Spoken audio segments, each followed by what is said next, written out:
What's going on, y'all? It's your main man 5, and I'm back with another exciting video for y'all. So I know it's been quite a while since we had a chance to check out some new REN. I think the last thing we might have got a chance to do was his Fire in the Booth with Charlie Sloth, but that was a long couple months ago. But I am excited to do something a little bit different. As y'all know, today he put out the music video for the new story he's starting called Vincent's Tale. But a few weeks ago, I know he put out a prologue that I guess is kind of going to be a segue into where this new chapter in the story is going. So I figured it'd make more sense to check out both in one video. So we're going to do the prologue and then we're going to do Vincent's Tale. So let's get right into it. I don't want to talk too much. I don't want to waste no time. I'm just excited. Let's do it.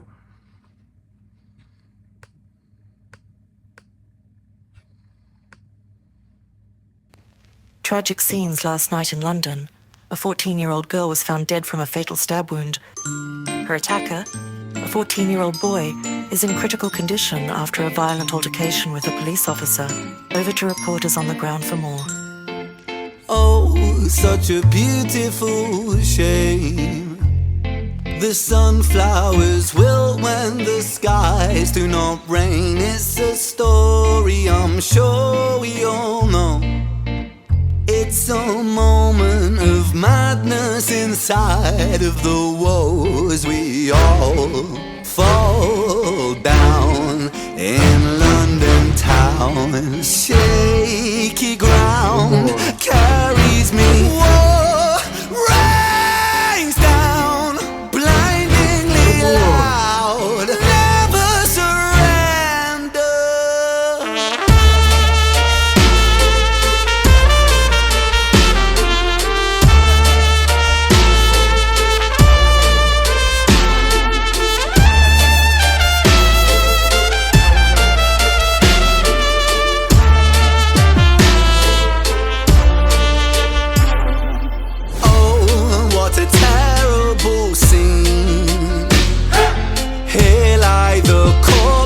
Of corporate machines planting seeds where the grass never grows, but the grass it stays greener in places unknown as we all fall down in London town. Shaky ground carries me.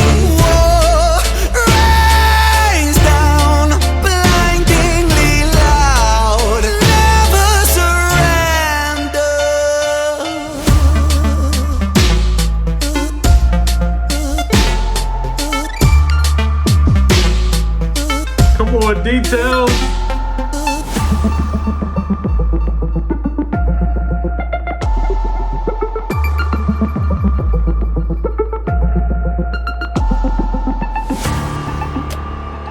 Before they segue into the second part, what I do want to say before it gets into the second half is I love the fact that it's tying directly into the last story. Last year, as y'all know, we started a channel, and a big pivot point for this platform was when we did a couple of REN songs. We did High REN, and we did Violet's Tale and Screech, etc. I like the fact that it detailed the stories of the last set that he did as the inspiration, and also but showing the tragedy that takes place and where he comes from. I think the cool thing about REN is he's mastered the skill of being able to paint a picture of what it's like coming from where he comes from. I don't want to compare him to Kendrick Lamar, but what I mean by that is REN has a good way of painting what it's like to be a good kid in a mad city. Being from America, a lot of times we wouldn't completely understand what it's like to be immersed in the culture and the dichotomy of other countries. One, because as you know, when you live in a specific country, they can isolate your point of view. That way they can control your perspective. And when your perspective is limited on somewhere else, you don't understand the details and the turmoil and all of the pain that people are experiencing. They want us all to feel so separated from one another and alienated in where we come from that we don't understand that if we just take a second to pull the veil down, we can see that everybody's suffering through all of the same tragedies everywhere. pain is the biggest thing that we all have in common across the planet. Everybody's suffering in some way. Everybody's going through their own pains, and they don't want us to relate and resonate with one another because that brings unity and peace. Why would they do that when there's money and division and war, you know? But that's a whole nother story. I just like the fact that he used the news clipping in the beginning of this as a good way to refresh our memories of where the story ended, but also to show the dichotomy of what it's like to struggle as an artist. I like that he's using the, not just the metaphor, but the likeness of like a Vincent van Gogh. And speaking about the emotional turmoil that it takes on your mental health to be an artist, me being one, Ren being one, any of you guys that are watching this video that have created art or love it passionately, it takes a toll. It's hard. It messes with your mental health. It messes with your confidence. It messes with your confidence to be able to move confidently in every other phase of your life. When you dedicate your life to being a creative and dealing with the ups and downs and the fact that you can't control the outcomes of how things go, it's torture. Being an artist can be torture. And I like the fact that he's using and telling the story of a tortured artist and planning a story based around that.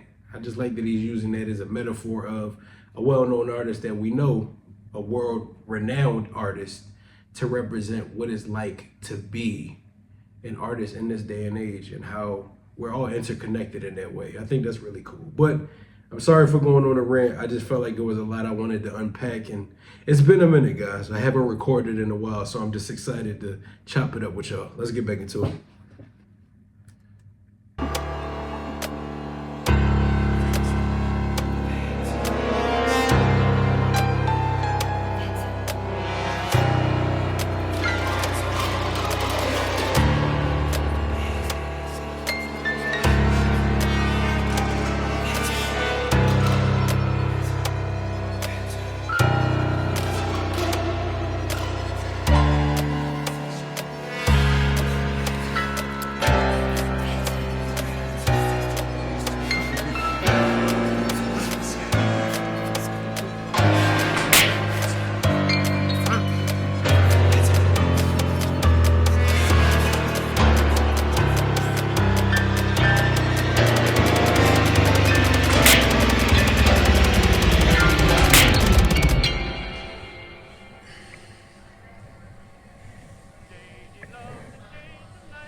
Fuck yeah.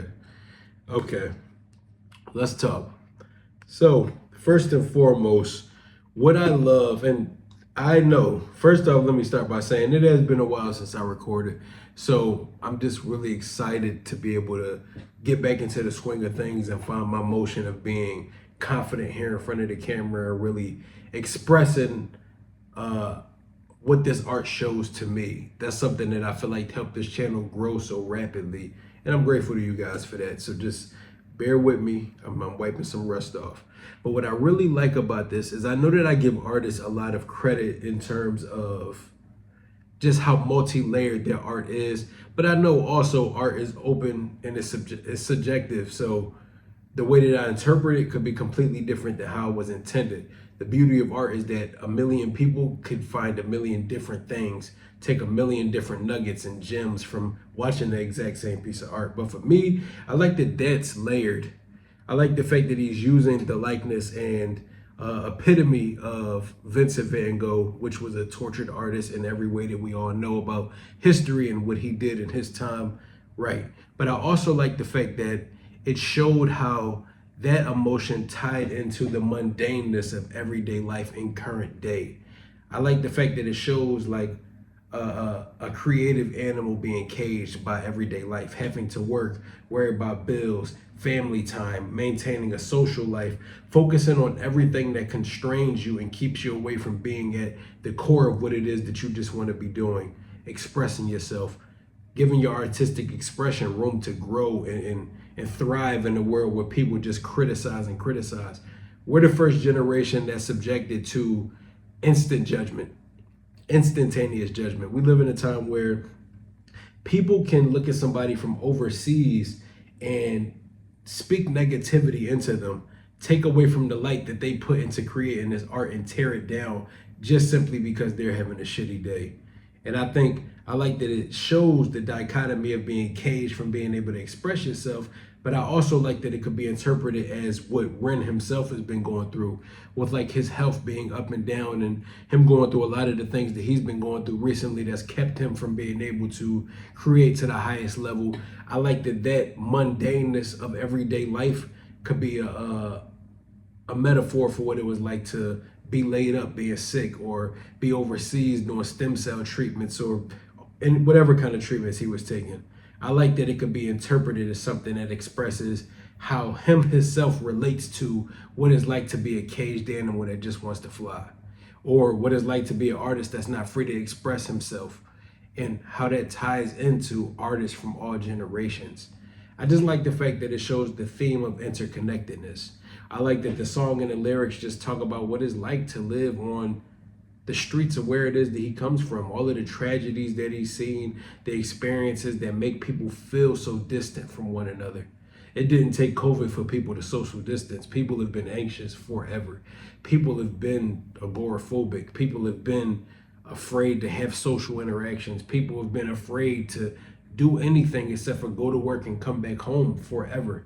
But we just live in a time where it's so highlighted that it makes people panic. I just like the fact that it shows what it's like from his perspective. This is really dope. And it gives a new perspective to somebody coming from America that hasn't gotten a chance to experience what life is like where he comes from. That's dope. And I like the fact that he's using himself to act as Vincent in this story. Also, a dope little detail is the fact that the song that was playing in the pub at the end of it was also kind of like a metaphor for the voice in your back of your head, letting you know that you should be doing what you want to be doing. I'll sing to you, I'll cling to you. That's that in the back of your mind. Man, I know you wish you could be making some music right now. Man, I know you had that idea about some lyrics a week ago. You probably should have wrote those down. It's been so long since I got a chance to put out music. What if the people forget about me? What if they don't love me no more? What if they forget what my contribution was and it makes you insecure? I like the fact that it's using a metaphor of your hunger and your ambition clawing at the back of your head, speaking to you in those voices that take place. I think it's really dope that he's representing Vincent. I got a lot I can say, but let's get right into Vincent's Tale Part 1. We're gonna let me get it together and we're gonna hop right into it in a second. Hold on. All right, y'all, we back. We're gonna hop right into Vincent's Tale self-portrait. But before, something that last minute I did just want to say it that ties into everything I was saying before. I just think it's really dope that, number one, using self-portrait with this story, it just shows, like I said, being able to look at creatives of the past and what they dealt with and finding resonance in their circumstances. Artists of the past, and I say this to everybody, I credit them as being victims of their time. And what I mean by that is they didn't have the resources that we have now. Counseling wasn't prevalent. Social groups attacking societal issues or resources to deal with mental health. Like I think of Edgar Allan Poe or Vincent van Gogh himself. They were obviously disturbed, like not in terms of just, being creeps. I'm saying like they obviously had mental illnesses. Didn't Edgar Allan Poe literally drink himself to death? Or with Vincent van Gogh, he cut his ear off because of dealing with a mixture of things, but like clearly a mental disorder, depression, things of that nature. they were dealing with a lot of the things that we deal with as creatives today. The biggest difference is being a victim of their time. They didn't have the resources to find help to deal with what they were going through. When you were treated as crazy, even just 100 years ago, they locked you away and tried to keep you away from society. They didn't try to rehabilitate, make you better. And the methods in which they did claim that they were trying to help these mentally disturbed people was really just treating them like animals with very inhumane treatment. But we talk about that later. I think that's dope. Let's get right into it. I'm sorry, I'm off my soapbox, I promise. Maybe. We'll see. Lady love the shades of night are falling down by the Mississippi shore. And for you my lonely heart is calling. Each night I love you more and more. Day and night I seem to dream about you. I sing for you, I sing to you. Bless your heart, I just can't live without you. So come out and meet me, honey,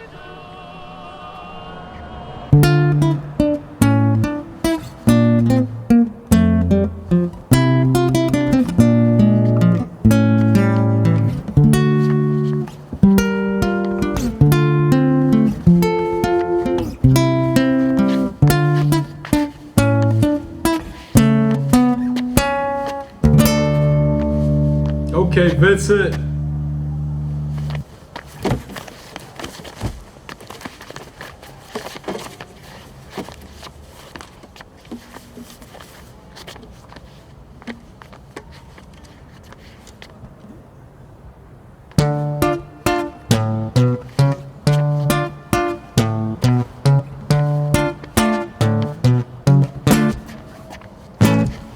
Come on, let's have it, you miserable prick. I will do what I want, I will drink till I'm sick Come on. to my stomach. I'm sick of the same boring songs. I am sick of these pavements I find myself on. Great Britain, I hate you all. Say that with pride, it's my right to be violent when you fed me lies. I'm a rotter, a menace when I want to be, and I've worked for that right because nothing comes free. I have slaved all my life in the dull 9 to 5. I just rinse and repeat while I'm barely alive. Great Britain, I loathe you with murderous glee. I will do to this country what you've done to me. Destroy.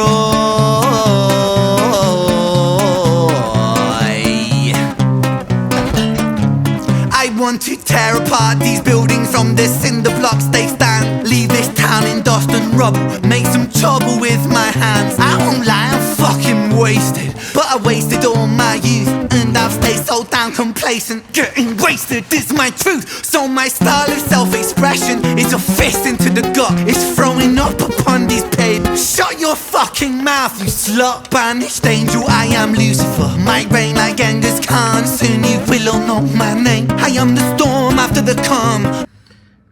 Look, man, this is all I want to say. This is going to be very brief. I just love the fact that it's coming from the perspective of being one of those have-nots that grew up in any of our countries and dealing with what it was like with that government and the hierarchy of whatever sort raining down on you and forcing their beliefs, their politics, their lifestyles, their societal beliefs, and everything on you, and then weighing on you so heavy that you're just too afraid to move. It ties perfectly into what it is that I was just talking about. When people are more so with a government hierarchy, etc., when people are so focused on being able to gain from the people and taking and taking and taking, before you realize, you'll wake up at the end of your life and recognize that you wasted all of the time that you had because you let life, circumstances, and forced perspectives make you too afraid to live to your fullest potential. It made you too afraid to chase your dreams. It made you too afraid to step outside of the mundane and take a risk. That's how most people are. So this perspective is coming from the people as a whole. I think that's really dope. That he's speaking on behalf of all of the have-nots where he comes from. I know this is ringing too true in the places that he comes from as well. Because even here in another country, it rings just as true. I'm the victim of the victim list, the pill that makes you sick. I am chaos incarnate. Let's fucking have it then, you prick. Now the rules of the street fight are simple. It's pretty much anything goes. Keeping the street pretty firm on your feet. It pays to be sweet on your toes. And fools they have fallen for clumsy mistakes. Late to react, cop the fist to the face. Now the rules of the street fight are simple. Break that little prick's nose. Throw a punchy, swallow it, follow it, grab the collar, quick hollow tip like karate kick, martial art master, spark a bitch, park a fist on the landing strip, carnage, it finds the cartilage, karma serve like a carbonated cola on the crucifix, kill. Vincent wanna kill, who blood gets spilled, move double that rude boy, kill or be killed. Do it for the fun, blood, do it for the thrill. Blue lights, boy, run, blue lights, boy, chill.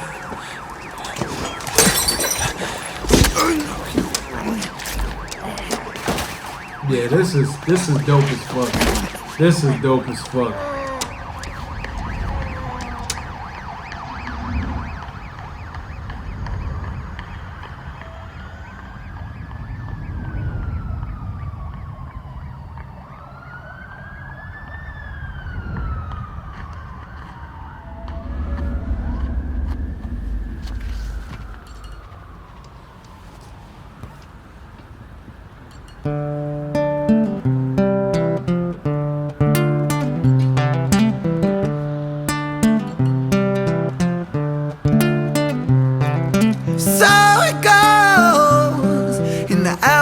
Of the light, the devil's soul. Come on, vocals. A seed in the mind. Vincent went shaken, run from the law, hide from the bacon, crouch on the floor. The court to omit him. Hate the world spits on him, rapes him, hits him, kicks him when he's down, and that shapes him.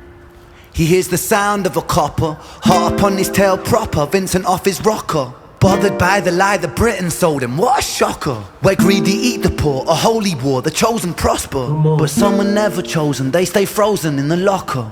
Destined to survive in 9 to 5 and watch the clock, but don't think about reality, my little happy shopper. A brand new show on Netflix to distract you from the horror. And swallow all your morals for a retweet or a follow. And shadow ban the problem man, a sold for $1. And keep the fight amongst yourself, don't think about the squalor. The systems don't impose it or the rules that we all honour. And fuck it, Vincent cooked to boiling point, he's cannon fodder. So what's the use in running, he's already in the locker. He's careless with his actions now, a clumsy motherfucker. He turned to face his fate, cause fate's a bitch and none will stop her. Richard was an officer who stood at 6'3". Was his first day back at work after a time of absent leave. Working London on the night shift, what he didn't think he'd see was a boy with a guitar, bruised and battered on his knees. But Richard lived in caution now, tormented by his past. Not so quick to find a trigger, not so fast. But Richard was a righteous man who lived inside the law. So he leapt upon poor Vincent and he cuffed him to the floor.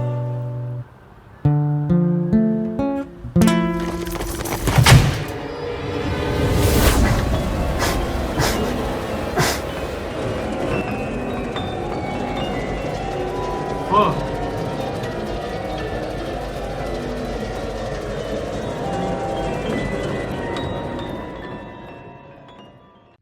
Fuck, man. I did not want that to end this now. I'm not even gonna lie. Alright. Y'all ready to talk? Cool, because I am. I'm glad that y'all told me it was. Alright, cool. So, I love the fact that he wove the naturalness of how it all resonates to everybody from every circumstance in every country, and lifestyle, societal pressures, just dealing with being stuck inside of the machine. now that, you know, for everybody know that was here since last year when I started listening to REN, as now y'all see recently, I've checked out some of Pink Floyd's albums, and it's funny because I just listened to Animals a couple weeks ago, and it's funny how listening to Animals shows some influence on how REN's music has been over the course of years. I'm not saying that like he directly took, but I can hear the influence and the intention with the storytelling as far as using the metaphors of like pigs and using the metaphors of wolves and sheeps and how it applies to the government and how it applies to the upper class and the poor. And I love to see that connection because it's not taking from them, it's showing intentionality to detail and being inspired by true storytelling and applying that to your own art. That's the type of shit that makes music last forever. But that was just a big up to Ren for his attention to detail. But what I like is that he wove regular life issues into the specificity of this story. I like that he's naming this and using, first of all, having somebody with the likeness of Vincent Van Gogh was perfect. Tying that into somebody dealing with the mundaneness of everyday life and wanting to break out of the shell and pursue what really matters to him as a man, and how being stuck inside of the machine and running just as a cog to keep the bigger machine running, how that weighed on him so heavy that he lost it and ended up stabbing somebody even though he knew that the cops were coming. It led to him throwing his life away because he got so sick of the mundane that he stopped caring about taking risks. He stopped caring about himself. He stopped caring about life as a whole because being stuck inside of the rat race and being distracted by everything that they throw into our faces is the very thing that's sucking the life out of him as a man. So it just got to a point where he snapped and said, fuck it. But I love that it wove from that into telling the story of Vincent just being not even a troubled young guy, just somebody that's down on his luck and sick of being stuck on a fucking rat wheel. Sick of being stuck or running in circles and dealing with just how mundane life has become when he knows he has the potential and should have become more, if not his circumstances, if not being born into a crooked hierarchy, whatever you want to call it. I just like the fact that that weaves into the story as a whole and how it tied into what's going to become Richard's tale. I think there's always an interesting dichotomy and interesting way to break down side characters in a bigger plot. It shows what it's like to be a civilian on the streets being oppressed. Now, I want to see it from the perspective of what it's like to be one of those people that have rank inside of the machine, being a police officer that's supposed to be a public servant, but having a sully reputation because of the few abusing their power and making it something that gives police as a whole a bad reputation. Being inside of that machine and dealing with the guilt of knowing that there are some bad seeds in everything, but also wanting to be a good guy while still fighting his own demons. I like the fact that that shows the interconnectedness of them. It shows the attention to detail as far as showing how everybody resonates with each other in ways that we don't speak about. All of the things that we're not confident in sharing with the next man are the exact things that would help us all understand one another better. I think where this is going to be real dope. I kind of have an idea of where it's going, but let's just wait. Let's be patient, and we'll talk about that more when it comes. I like to think of my reaction videos as y'all just watching me do mental math. Y'all watching me follow different paths of what the art made me feel and go down those tangents. I hope y'all appreciate that, and I hope y'all enjoyed this video. Just in case you did, make sure you like, comment, and subscribe. Turn on your post notification bell so you can stay in tune every time we drop another part to where this story is going. Because Richard's Tale, I'm sure, will be coming out soon, and we're going to go fucking up when it does, because I love this. I love all of the dichotomies, all of the different metaphors that it has. Just, it's chef's kiss. And it was beautifully done. Shout out to Ren for, first of all, regaining his strength and his health progressing enough to be able to get back to doing what it is that he loves. Being able to step out of the mundaneness of being weighed down by his illnesses. Big ups to you and big prayers to you on your health journey. I pray that it continues to tread positively for you And I pray just good faith, good health, and good times over your life. Much blessings to come in the art that you continue to create, because it gives people like me, gives people like other reactors, all of your fan bases, just something to come together for and resonate. Be more open-minded, build community, and have conversation about the tough things. Have conversation about mental health and things that make us all uncomfortable individually. I think that's really dope. And not to mention your support of the Reactor community. It's because of people like you that channels like this kid to keep going. So much love, much appreciation, and big prayers up to you on your journey, man. But yeah, I'm gonna put the QR code to our Patreon right here. Shout out to all of our beautiful patrons. That list and that family is continuing to grow every single day. And I want to say how grateful we are for all of you guys' continued support, as well as our family here on YouTube. But if you scan this QR code, who knows, we may go back down to the back catalog of REN, go back to the Freckled Angels projects and listen to some of his older music. It'll be streaming over here on Patreon. We have the full version of when me and Janae did Sick Boy last year. If you're interested and you'd like to get access to all of our early content and a bunch of things that may not ever make it to YouTube, go join the family. It's a lot of room, and we just refreshed the tiers to make it more user-friendly for everybody. So we would love to have you.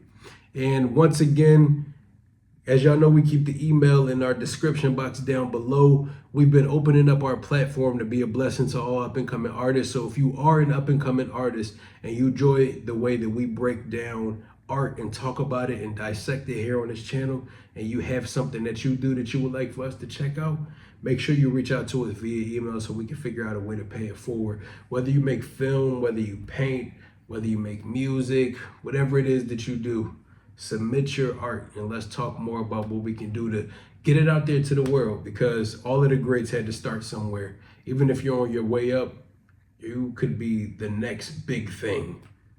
I wholeheartedly believe that as an up-and-coming artist myself. I have faith and I know what it's like to be overlooked because you don't have the societal status that makes a star a star. You're a fucking star regardless, believe that. But yeah, reach out if you have some art and let's talk about it. But until next time, that's all I have. I go by the name of Five, and peace. How does this go? You wanna know. You've never been here before. Go with the flow. We'll take it slow. No need to rush.